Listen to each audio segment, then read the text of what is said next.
So hello बच्चों, let's read this question.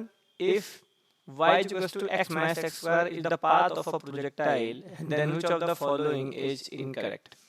तो हमें एक प्रोजेक्टाइल की इक्वेशन दी हुई है, यानी कि उसके ट्रैजेक्टरी की इक्वेशन दी हुई है, and we need to find कि इसमें से कौन सा ऑप्शन करेक्ट है।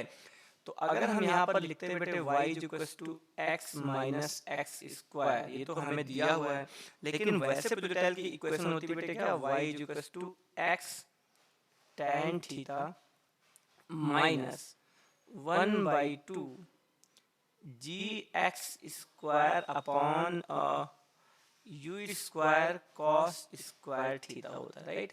अगर आप इन दोनों कंपेयर करोगे तो बेटे tan थीटा की वैल्यू आएगी 1, ठीक है। तो थीटा की वैल्यू आ जाएगी बेटे 45 डिग्री। इसका मतलब ये ऑप्शन है, ये तो करेक्ट है, तो ये ऑप्शन बेटे गलत हो जाएगा, राइट है ना। यही समझ में आ गया।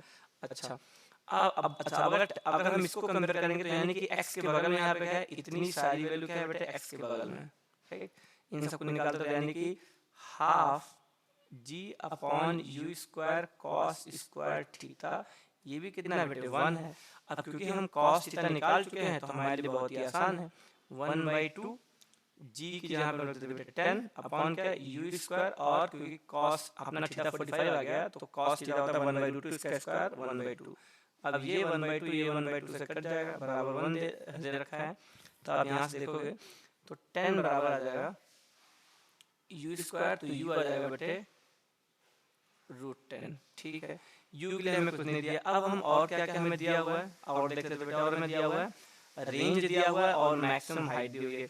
तो अब चलो हम निकालते हैं यहाँ से रेंज। रेंज का फॉर्मूला क्या होता है बच्चों, तो रेंज का फॉर्मूला होता है you square sine 2 theta by g होता है, बाई जी होता है, राइट।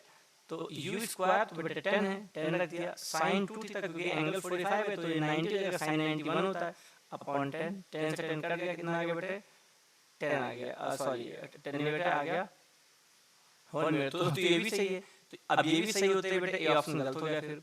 अच्छा अब हम बात करते हैं हाइट की बात कर लेते हैं, ठीक है। हाइट का फॉर्मूला क्या होता है, हाइट का फॉर्मूला होता है you square sine square theta upon G upon 2g होता है, राइट। तो यू स्क्वायर यहाँ पे हम रख देंगे 10, अब साइन क्योंकि साइन 45 तो यानी कि यहाँ पे आ जाएगा 1/साइन 45 होता है 1/2 उसका स्क्वायर 1/2 हो जाएगा, राइट, इंटू 2 इंटू जी। अभी देखो ये इससे ये कट गया और ये हो गया 1/4, 1/4 का मतलब क्या था बेटे 0.25। तो पता लगा ये भी मैक्सिमम हाइट भी सही है। तो अब चाहो तो आप चेक कर सकते हो वैसे, यानी कि अगर आपको टाइम ऑफ फ्लाइट निकालना तो टाइम ऑफ फ्लाइट आप निकाल सकते हो 2u साइन थीटा बाई जी से, राइट। तो 2 है, u के लिए हमें रखनी है √10 अपॉन 10 इंटू ये होगा 1/√2। इसे सॉल्व करेंगे तो ये हमारा 0.5 के इक्वल नहीं आता है, ये वैल्यू कुछ अलग आता है, तो ये गलत है, तो ये हमारे लिए फिर यही सही है। I hope you understand well, thank